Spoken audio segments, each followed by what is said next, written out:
I'm Mira Rubin here with you on Enlightened World Network. And today's topic is reset. And uh, I've been away for a week and got a reset. So I thought it was a great topic to talk about today.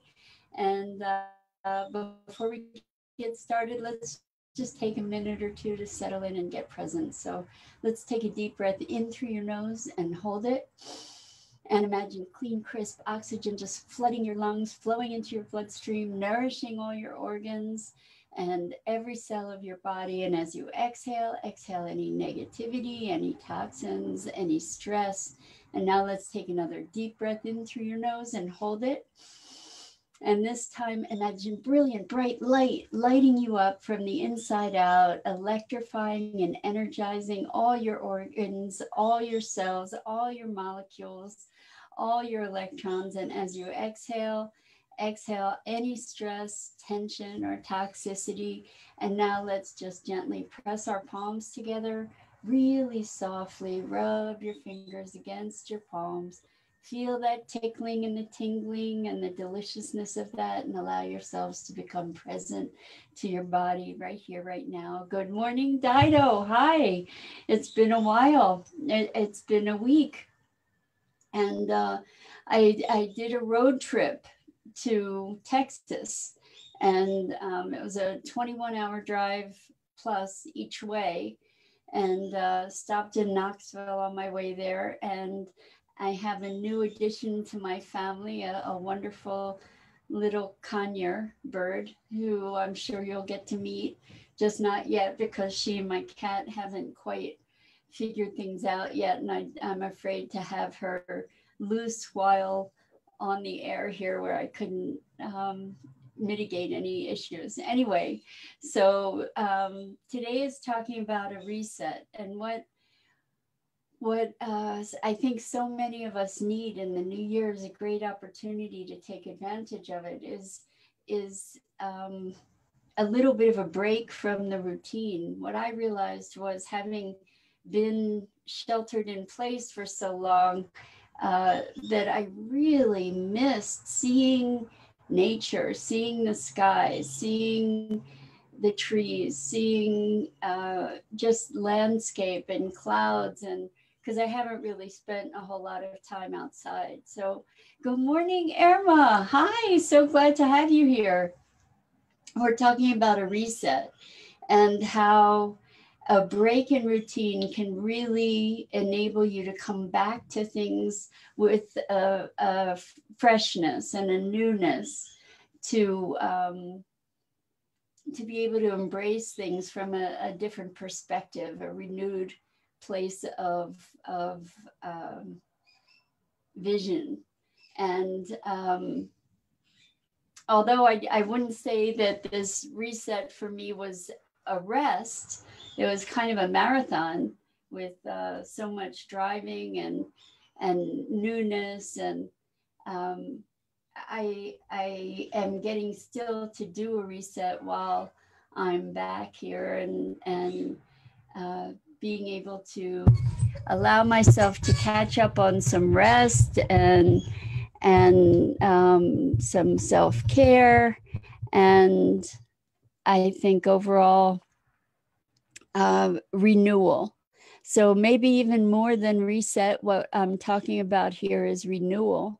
And you might not have the opportunity to go on a road trip, but there are things that we can do to allow ourselves to uh, gain a new perspective, gain some uh, new blood. Let's call it new blood, where we can gain a different vantage point on our lives and our circumstances, and come to things fresh with more enthusiasm and hopefully even some delight.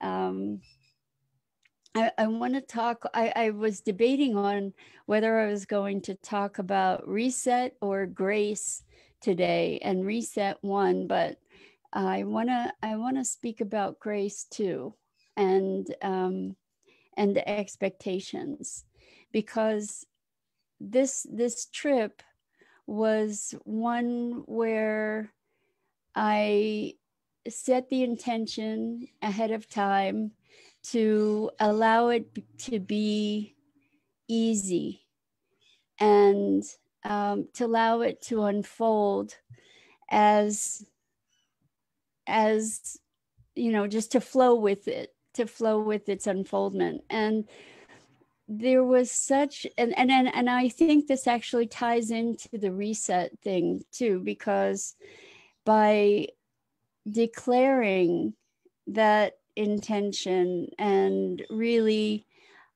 opening the space inside myself to allow things to be easy, uh, that was in and of itself a reset, to just take things as they came, to be in a space of trusting that it was all going to be perfect. And it was remarkable. I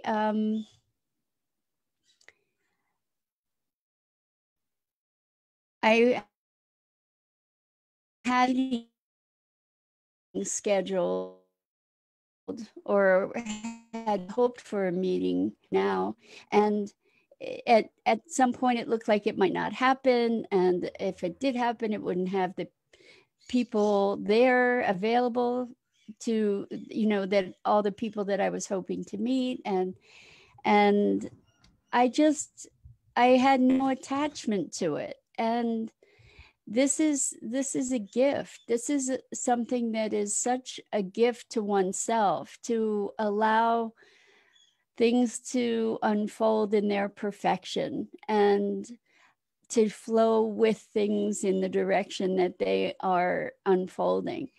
And as it turned out, I got to meet the people I wanted to meet, and even I had a bonus on top of that. And I had lovely encounters with people, and the drive itself was very easy, surprisingly.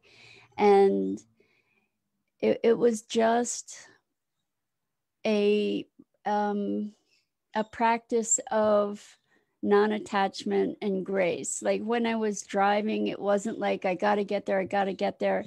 It was being present in the drive. When I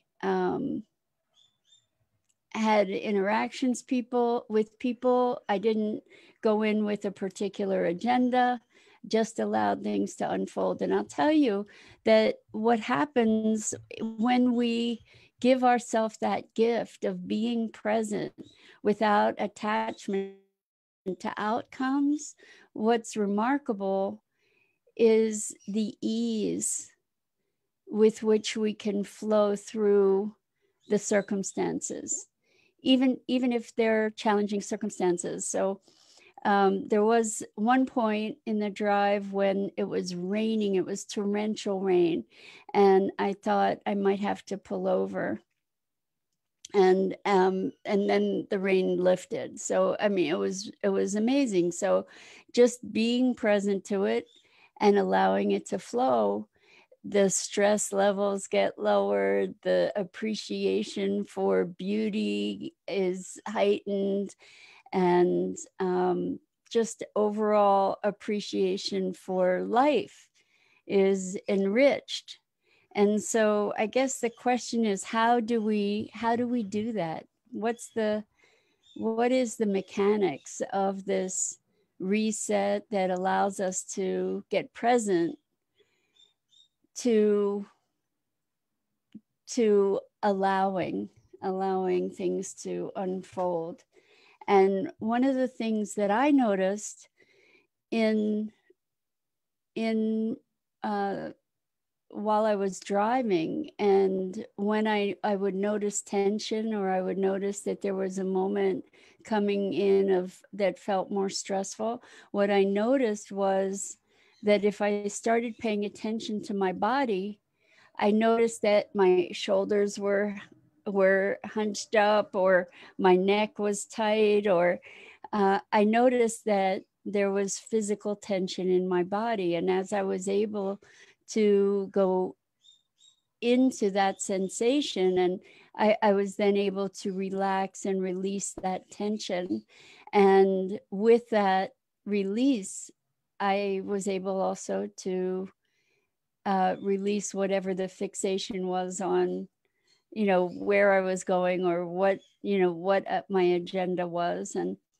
And I also found that when we release attachment to outcomes, that the thinking slows, not in terms of not being able to grasp things, but what I mean is the overthinking and the internal dialogue and the all the internal conversations is just when I noticed a conversation coming about an expectation, or that I was generating tension for myself, I just would slow that conversation and I would stop and allow myself to just be where I was, to look around and see the scenery more, to be present to the feelings in my body, to gentle my thoughts. And this is something I think for all of us to learn and benefit from ongoingly, is the gentleness that comes with presence. Because I think in some way, the opposite of gentleness is resistance. Rather than harshness, resistance. So by not resisting what arises, we allow ourselves to be able to be responsive to it, and to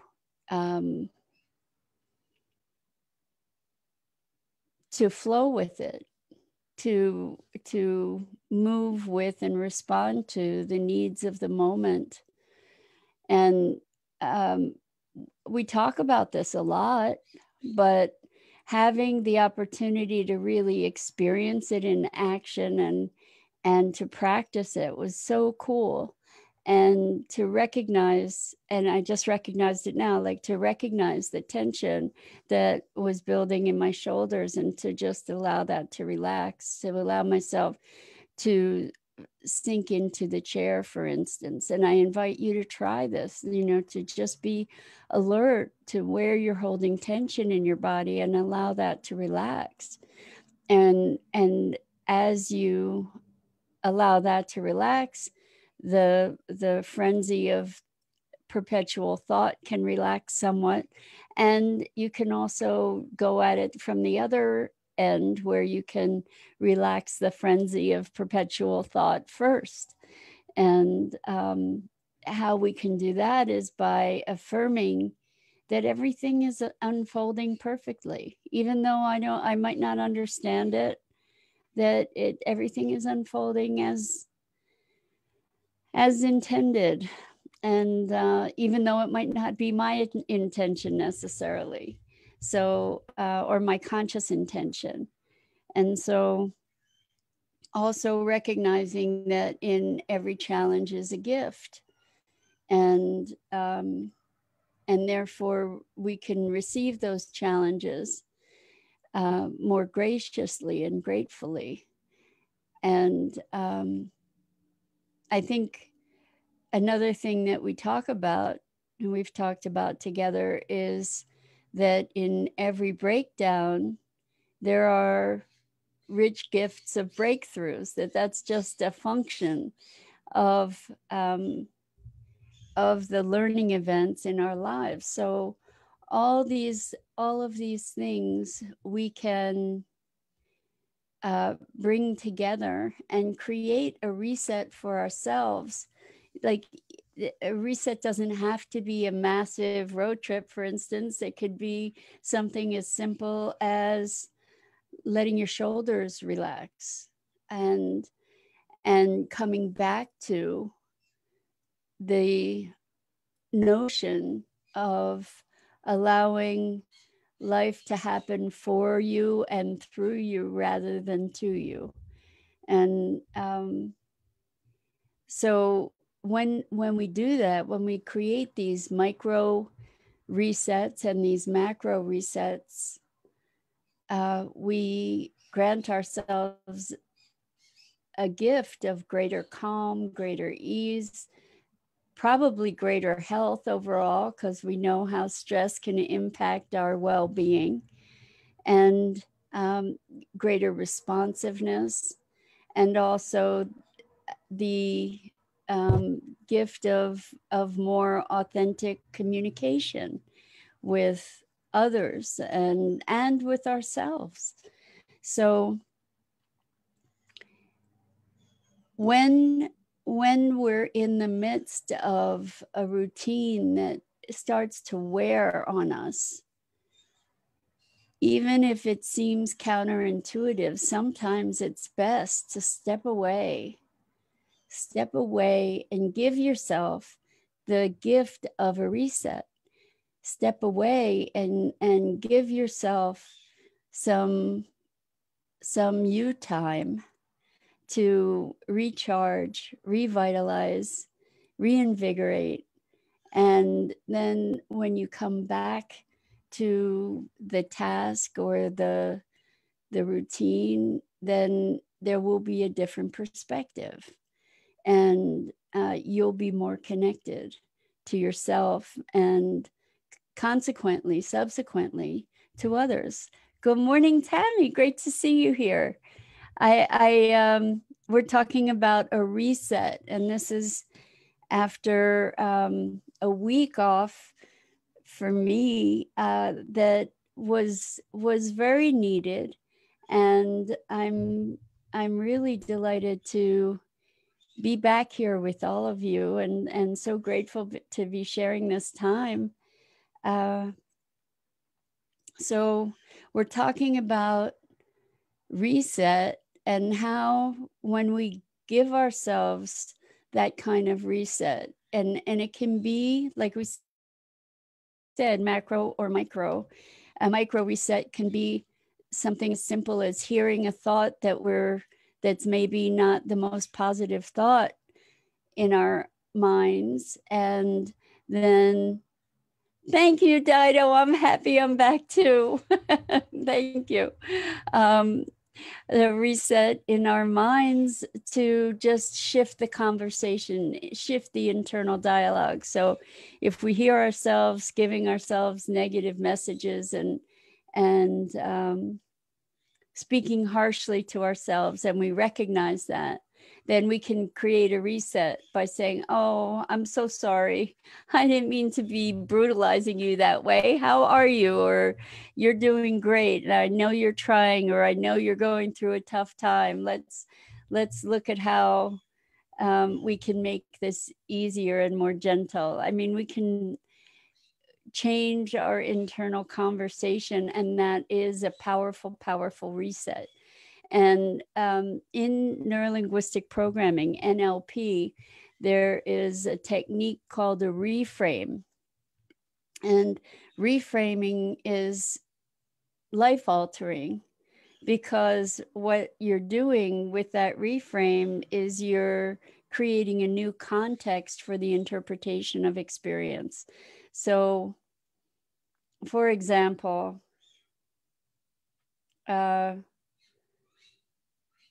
I have a friend who was talking about what a disaster COVID has been for them.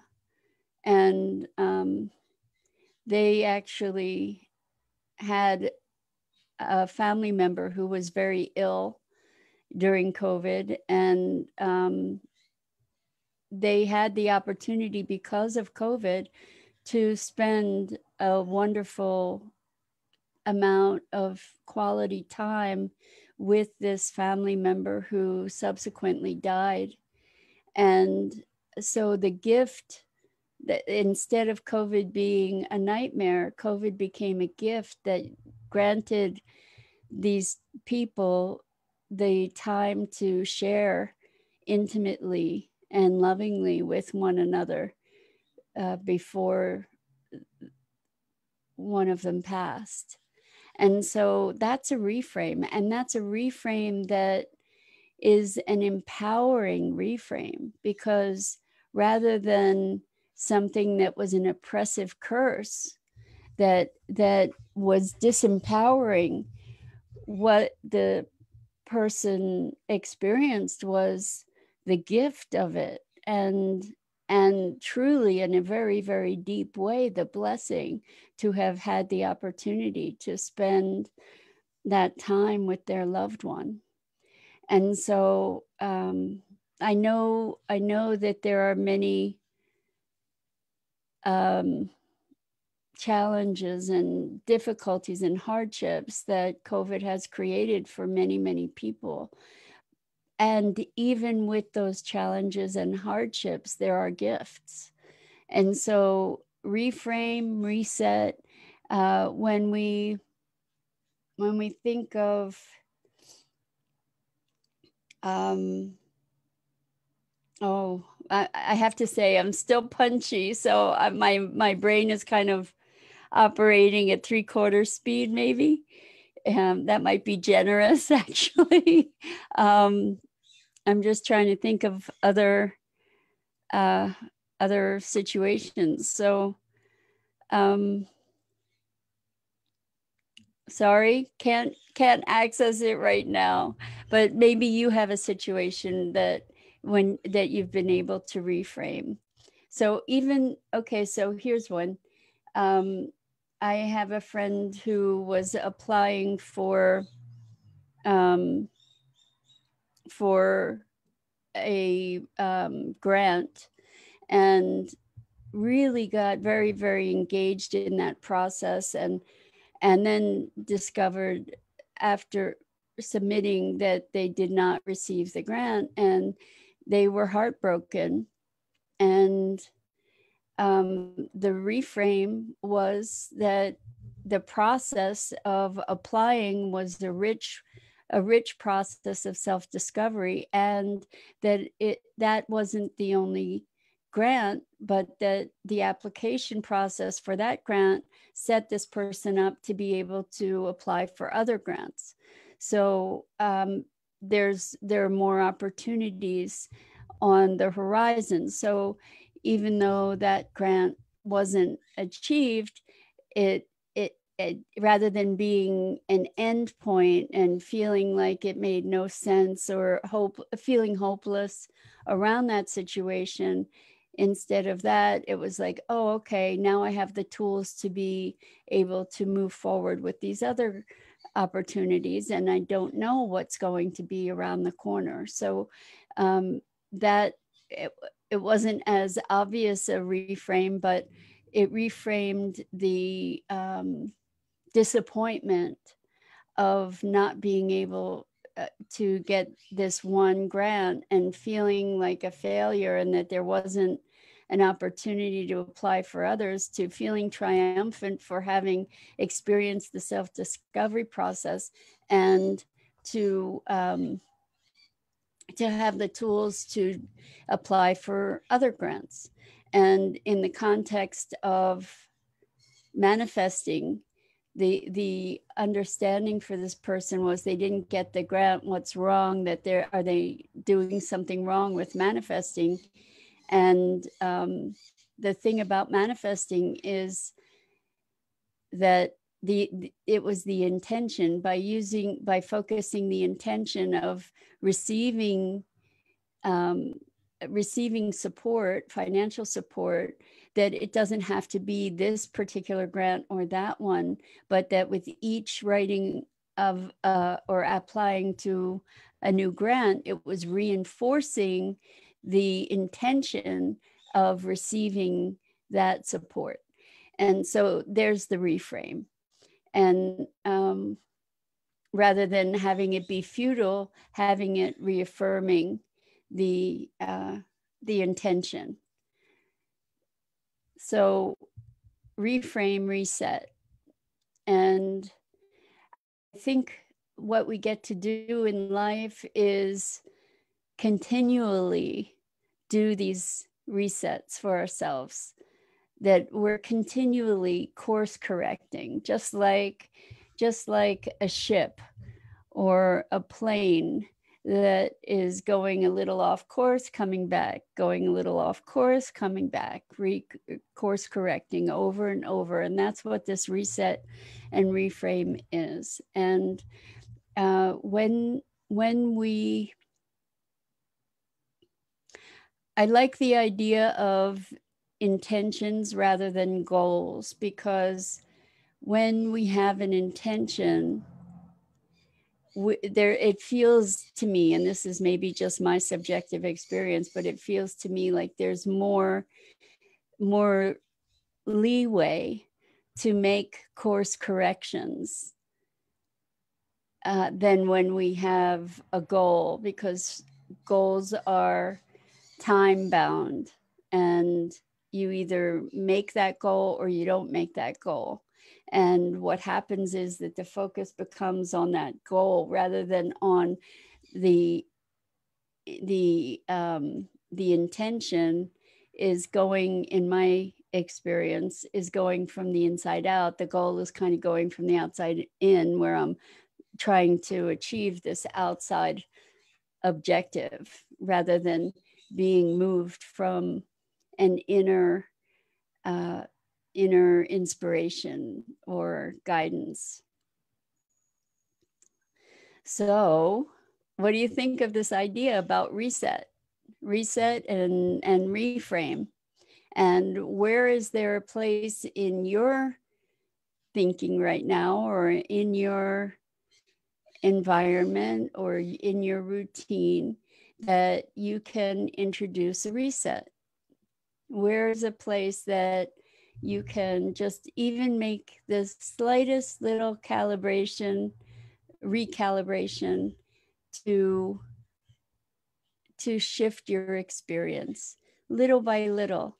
So I know that many of us are intimidated by change or something new, and even something good that's new can be uncomfortable. Like if you've ever learned to do something like paint, or Tammy says, need to reset daily. Laugh out loud. I love this idea. Exactly. Thank you. I'm glad. And hi, Isabel. Welcome. So good to have you here. So what are these little calibrations? Oh, I was talking about if you've ever learned a new skill, particularly as an adult, you know that there are lots of corrections, or lots of adjustments, or lots of moderations. Like if you're learning to paint, or you're learning to play the piano, or you're learning a new language, or you're learning a new thing about cooking or whatever, that you get some feedback. And I'm going to say that breakdowns and mistakes and all of that is feedback.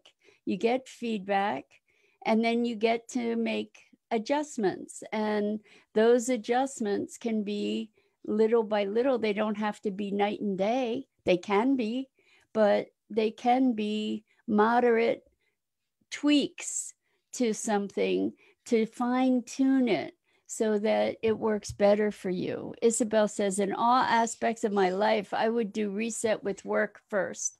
So there could be, maybe the reset is to get a new job. I don't know, that may be, or new work. But in the meantime, maybe a reset is the way that you think about work. And that's a start, is, well, what are my expectations? If I think about work and think, oh, I'm going into work today, it's going to be terrible, it's going to be boring, it's going to be just maddening, then look at how we're programming our day, right? Instead, a reset might be, I'm going to go into work today and learn something new. I'm going to go into work today. This is my intention. I'm going to go into work today and gain a new perspective on something. Dido says, I love how you set me up with a breakthrough log so that I get to focus on even small learnings and breakthroughs, sometimes after breakdowns. Dido, I'm so thrilled that you mentioned that, and I hope that you're still keeping that log. So this is a really, really powerful thing to do for yourself, because typically we focus on our failures, right? We think we haven't done anything. In fact, I've had a lot of clients tell me on occasion, I didn't do anything today. I said, really? You didn't do anything today? Well, what, how did you use your time? Well, I read a book, I took a walk, I took a bath, I wrote a letter to a friend, all these different things. Hello, Lefty. Lefty's right witch. That's a great name. Welcome. Great to have you here. Good morning. So good to see you too. Thanks for the compliment on the topic. Great topic. So I'm trying now. I lost my train of thought. I was taken by surprise by Lefty's right witch name. So taxed my already exhausted brain, I think. But we were talking about making. Good morning, Andrea. Welcome. So good to have you here. This is like Gold Home Week. I really am delighted to be back with all of you after a week away.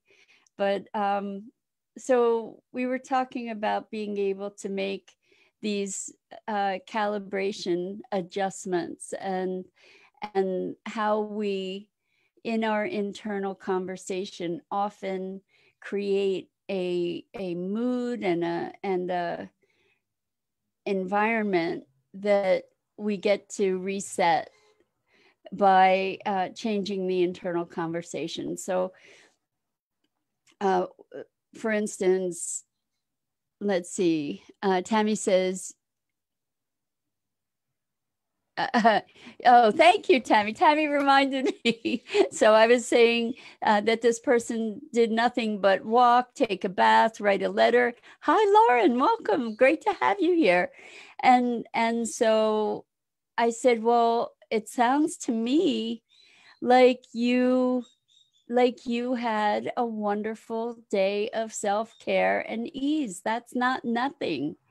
And why is it that we count the things that we do for ourselves as nothing, right? Or let's say we and this is going to sound really stereotypically domestic, but sometimes like I'll feel like I did nothing, and then I think, oh, but I cleaned my apartment, I did my laundry, I neatened things up, and now I have an environment that feels really good. That's not nothing, right? So the things that we do for self-care, the things that we allow ourselves to give ourselves the space for, that counts. That's not nothing. And Lefty says, it's Christina, too much negativity on Facebook, so avoiding it.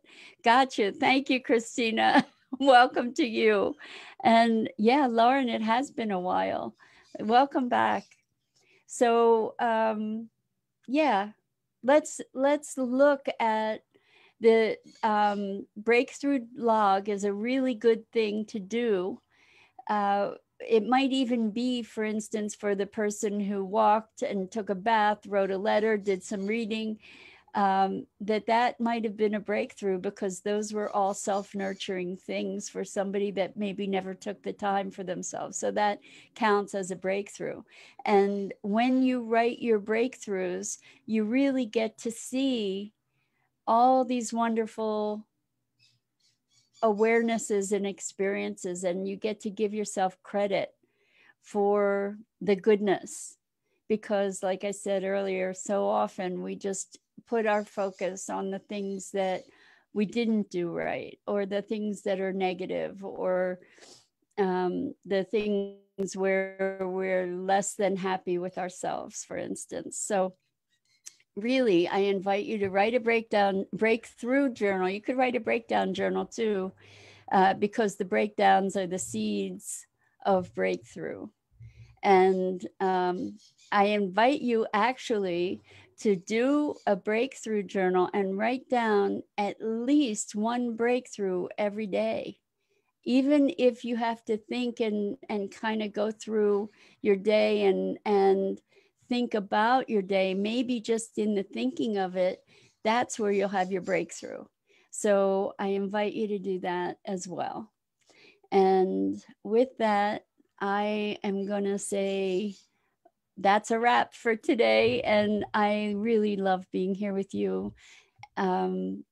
It's really a gift. And I'm so grateful that you all chime in and we get to have this conversation and share this time together. So I'm Mira Rubin. This is the Core Connection, and I go live every weekday morning on the Enlightened World Network Facebook page at 9 a.m. Eastern.